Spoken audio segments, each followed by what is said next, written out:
My first suspicion that my wife did not deserve the trust I had always placed in her occurred to me after inviting our new neighbors into the house. Sandy and John had bought the house a year ago, but had put off moving in until they completed a major renovation that included the construction of a dirt tennis court.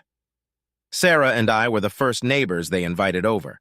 We enjoyed a lovely BBQ lunch and a few nice drinks before heading out for a sightseeing tour. We lived in an affluent neighborhood, and the garden tour took some time and ended at the gorgeous tennis court. At John's invitation, Sarah and I went home to change into clothes more suitable for tennis. 10 minutes later, I had serious doubts about my wife's fidelity. Why? It was quite obvious that not only did she not know the rules of tennis, but she was not playing well. You might think this is not a problem, but it raised a couple questions for me. The first was, what the hell was my wife really doing when she claimed she was at tennis lessons at the country club on Friday mornings? Sarah had been taking private tennis lessons for almost a year now, but apparently still hadn't even reached the beginning level. I spent the rest of the day at a loss, desperately trying to think of any reason other than the obvious why this was so. My emotional part of my brain could offer a solution, such as that perhaps she wasn't a sportswoman. Then logic put forward the counter-argument that she had a collection of trophies for soccer and netball. The scariest thing about the whole story was that Sarah seemed to take great pleasure in it, leaning over and laughing every time she made a miss or failed to hit the ball with her racket. She seemed oblivious to the doubts that plagued my head. But our hosts were not amused. Before I left, I apologized to them, saying that I had been greatly distracted by other thoughts. Well, that was true.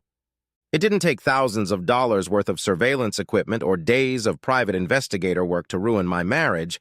All I had to do was reschedule my appointments for the following Friday and follow my wife in a rental car. She did indeed drive to the country club. Decidedly, she headed for the athletic section, passed the tennis court, and entered the building where the staff was housed. I was just in time to see her disappear into room 4B. Since I was well known at the club, I decided not to kick the door down. Instead, I went to the main administration building and spoke to the manager on duty. He grabbed a security guard and we went back to room 4B. I didn't ask for any privacy as they quietly opened the door to the room. If Sarah was in there doing what I thought she was doing, then my marriage was over, and I didn't have to protect her from the ridicule of society. The manager on duty also felt it wasn't worth knocking since the tennis coach who lived in the room had to be at work. Thus, I was standing right behind the duty manager's back as he quietly inserted the lockpick. I watched as he turned his wrist. The action was almost silent. Or maybe it just seemed that way to me because my heart was pounding so loudly it felt like a drum pounding in my ears. The door swung open and I saw the room. I had my cell phone video on. It was as bad as I had imagined. Sarah was slumped over the back of the couch, her short tennis skirt pulled up to her waist, eyes squeezed shut in obvious ecstasy at having some young, muscular asshole next to her.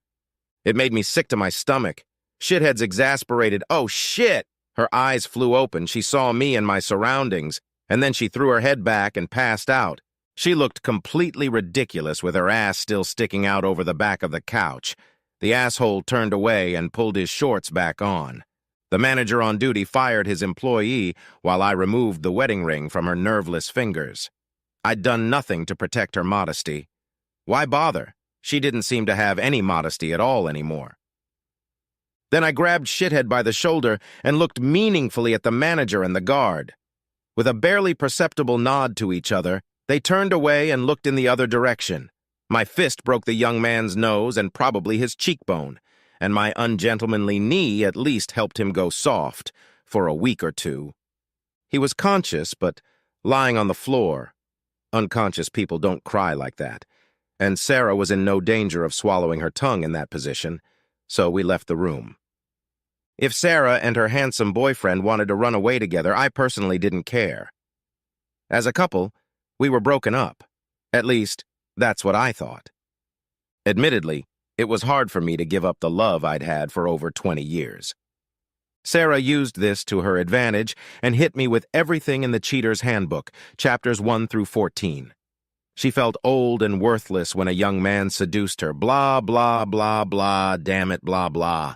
At first, she begged me not to tell our kids about it because there would be no coming back from it. For a while, I agreed. She assured me that she had never cheated before, and if I'm any judge of people, and this judgment has become hugely prevalent lately, I thought she was telling the truth. I told her that since she was 100% responsible for the breakdown of the marriage, she was also 100% responsible for fixing it. She accepted the challenge, and I have to say, I was secretly hoping she would convince me to forgive what she assured me was her first breach of marital fidelity. Yeah, that damn love tap that never wanted to close. Besides, everything she was saying gave me an uncomfortable feeling in the back of my head. Would I have the strength to resist if a beautiful girl who was 20 years younger than me tried to seduce me? I hoped the answer would be in the affirmative, but who knows? After a little thought, she asked me what it would take for me to forgive her. I gave her an impossible goal. She'd have to break up with that asshole, erase from my memory everything I knew about her affair, erase the tape of her leaning over his couch. In other words, I hadn't given her what I thought was a chance. After I kicked her out of our marital bed and packed her things, the house was a complete mess until the following weekend. Sarah's actions showed that my open search for another place to live had left her even more desperate. Friday night, she told me she was going to visit her best friend, Julia. She gave me Julia's home phone number and offered to call it whenever I wanted, to prove she was where she said she was.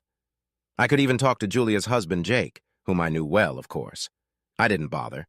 She might have done some stupid things lately, but she wasn't weak-minded. It was well past 11 o'clock in the evening when Sarah burst into the marital bedroom, literally shaking with excitement. She and Julia had had a fantastic idea, an idea that completely met all of my requirements. I quickly put myself on full alert and listened with a heart that unconsciously but desperately wanted to find an excuse to forgive her. She suggested that, for one thing, I should be allowed to have sex with another woman once a week for a year. It would kill her that I was doing it, but I could be sure that the pain would allow her to never go astray again. She hissed at me when I interrupted her, telling her that no good could come out of two wrongs and I wasn't that kind of guy. But she begged me to hear it all the way through.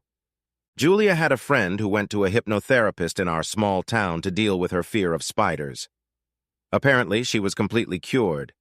Sarah and Julia asked Dr. Google to see if memories could be erased and received an unequivocal positive answer if the patient wanted to do so. She begged me, with tears in her eyes, to think about it, and if I agreed, she would contact a hypnotherapist as soon as possible. I promised to think about it if she would leave me alone. Well, as you can imagine, I got very little sleep that night. This idea seemed to give me the excuse I had been waiting for. I was sure that the whole experience had scared Sarah enough that she would never break her vows again. Her plan also met the criteria I had set for her. I challenged her, and she seemed to accept it. Going through the therapy she suggested would allow her to get rid of the boyfriend, at least in my mind. It would, of course, erase memories that I otherwise just couldn't forget. In the morning, I sat down at the conference table with my calm, confident wife. I explained that under no circumstances would I sleep with another woman. Sarah seemed a little worried about this until I ended my tirade by saying that I would cooperate fully with a hypnotherapist who would withhold my knowledge of her affair, on one condition. She had to assure me once again that she would not use my newly erased mind to cheat in the future, nor would she use her recent experience to be more careful not to get caught next time. She cried when she saw this further evidence of my distrust of her, but recovered enough to convince me that it was impossible. This whole episode had scared her to the core, and there was absolutely no way she would jeopardize a relationship that was on the brink of disaster. She will never hurt me again. She loves me. When I was satisfied, she wanted to pull me into the bedroom to seal the deal, but I just wasn't ready for that. I asked if she had been tested for STDs, and my heart was relieved. Fortunately for us, the following Wednesday afternoon, the hypnotherapist had a canceled appointment, and Sarah took advantage of that. We agreed that I would leave for work early, and Sarah would stay home to remove any evidence that she had slept in the spare room, and any other evidence that my mind had recently cleared of bad memories. We agreed to meet at the practitioner's office at 3 p.m. As usual, I arrived 15 minutes early. I walked into the clinic and said hello to the receptionist. She let me fill out a new patient questionnaire. It was a little after 3 when Sarah burst into the office. I had just returned the form and sat down at the desk. She looked a little annoyed, complaining loudly about the accident that had caused the direct route she was trying to take to be closed. At the end of this denunciation, the secretary said politely, "Come in," and pointed to the door in the reception area. Sarah was already up, so she made her way to said door and knocked before turning the doorknob and crossing the threshold. I got up and followed her, but was halfway across the reception area when I heard an unfamiliar voice, surprisingly loud and raspy for a woman. "Hello again, Mrs. Brown. Have you lost weight?" I froze, and in the silence that followed, the receptionist called out to me, "You must have been here before, Mr. Brown. We already have your information in the computer." As the hypnotist's loud words and the secretary's innocent remark penetrated my shocked brain, Sarah turned around abruptly, and I found myself looking directly into the eyes of my so-called loving wife of 23 years. She was unnaturally pale, and panic was red in her eyes. She quickly lowered her gaze to the floor when she saw me looking at her. I took a deep breath as the true story of our recent past regained its inevitable shape in my mind. All the pieces of the mosaic came together on their own. The picture had turned out ugly. There was no more doubt. My once idyllic life had been shattered. I realized now that it had happened a second time. I had always considered my wife to be intellectually equal to me, but recently she had done some really stupid things. Or was it overconfidence? Whatever the case, by acting this way, she has ruined our lives, and many will feel it for themselves. We both stood frozen in place for what seemed like an eternity. Each of us, I think, was gripped by an inner terror, but time was unstoppable. In fact, it seemed to be moving forward and fast forward as Sarah ran out of the room as if she were being chased by a demon. As she ran past, she shoved my shoulder with such force that I spun full circle, stumbled, and collapsed onto one of the chairs in the reception area. My words, "We're screwed, bitch," followed her. Epilogue. Jane, as the hypnotist was called, sat next to me, her voice calm and gentle as she explained that she was offended when Sarah approached her a second time. Confidentiality forbade her from telling me that I had been duped again, so she devised a way to bring me up to speed by seating another receptionist in the reception area and loudly greeting Sarah. The method was subtle and depended on my powers of observation, but it formally honored all the rules of confidentiality. I thanked her warmly for her honesty. In the hour allotted, she played the role of counselor and friend. Perhaps because she already knew so much about me, it was easy for me to talk to her. At the end of the hour, we stood up. Jane smiled and shook my hand, telling me that she was sure I was calm enough to drive a car without endangering others on the road. She recommended that I contact a friend to be with me. As she walked me to the door, she said, "I bet you're glad you have everything prearranged." That stopped me. "What's prearranged?" We went back and took our seats again. It turned out that the I, who had come for my first treatment with her a little over a year ago, had made Sarah sign a post-nuptial agreement as a condition of attending a hypnotherapy session. I was clearly much smarter then than I am now. The gratitude I felt for Jane quadrupled, and I asked how I could thank her. Her answer surprised the hell out of me. Apparently, she had 2 receptionists. The other, Sandra, had been on duty during my first visit and was bemoaning the fact that my therapy had been successful, lamenting that all the good men are already taken. Sandra was about a year younger than me and had gotten out of an abusive marriage 2 years earlier. She didn't trust other men and led a lonely life. Jane made me promise that I would go on a date with Sandra when things settled down. I happily agreed. By the time I got home, it looked like a tornado had swept through the house. Most of Sarah's things were gone. Papers were strewn everywhere. I searched, but couldn't find anything resembling what was written in the post-nuptial agreement. I had to call all the local law firms to see if I was a client of theirs, but I forgot about it. I was just cleaning the house and throwing Sarah's remaining belongings into the garage when the phone rang. It was my daughter, asking what the hell was going on. Sarah, wanting to get in first, made up a story that I had agreed to let her sleep with other men, even watched her sometimes, but had changed my mind and was now punishing her. I exploded, and my daughter, seized with anger, quickly became convinced that I was telling the truth.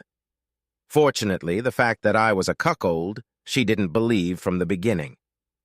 I called my son to make sure his mother had told him the same false story, and he too had a change of heart.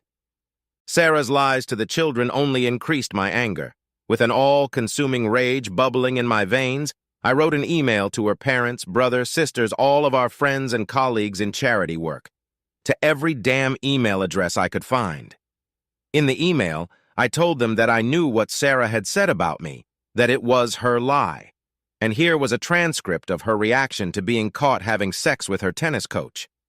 I also outlined the hypnotherapist story to properly expose Sarah as a serial libertine and a vicious slut. I received many supportive responses. Shortly before midnight, I received a phone call from Sarah. She was yelling something incoherently, but I was able to understand from her mumbling that both kids, parents, and many of our friends had called to disown her. Toward the end, she calmed down enough to resort to threats. Contact everyone you sent that email to and retract it, or I will destroy everything you hold dear. You've already done that, I replied, letting her know that she no longer had power over me. This set off a sobbing fit that was interspersed with apologies one moment and threats to send me to the dry cleaners the next. The next day, a copy of the post-nuptial contract ended up in my mailbox. There it was, written in plain language, signed and notarized. Sarah must have been desperate the first time because she was handing me pretty much everything if I could prove adultery after a certain point. I called a lawyer and began preparations to divorce and gut my ex-wife. By the time the divorce was finalized and the bailiffs tracked Sarah down to collect what was left of her personal jewelry, most of it she had sold to feed herself, I had heard from various sources that she had reached out to old friends for support, but all doors had closed in her face. The last I heard of her from my daughter was that Sarah was living off the funds of one of the charities she used to help run. Shortly after that, she disappeared without a trace. My daughter still gets a card every birthday with no return address on it. As for me, I did go on a date with Sandra, a date followed by another date, and then another, and another, and another. You get the picture. We were both very reluctant to open our hearts at first, but eventually got married. Jane was a bridesmaid, and we are now living happily ever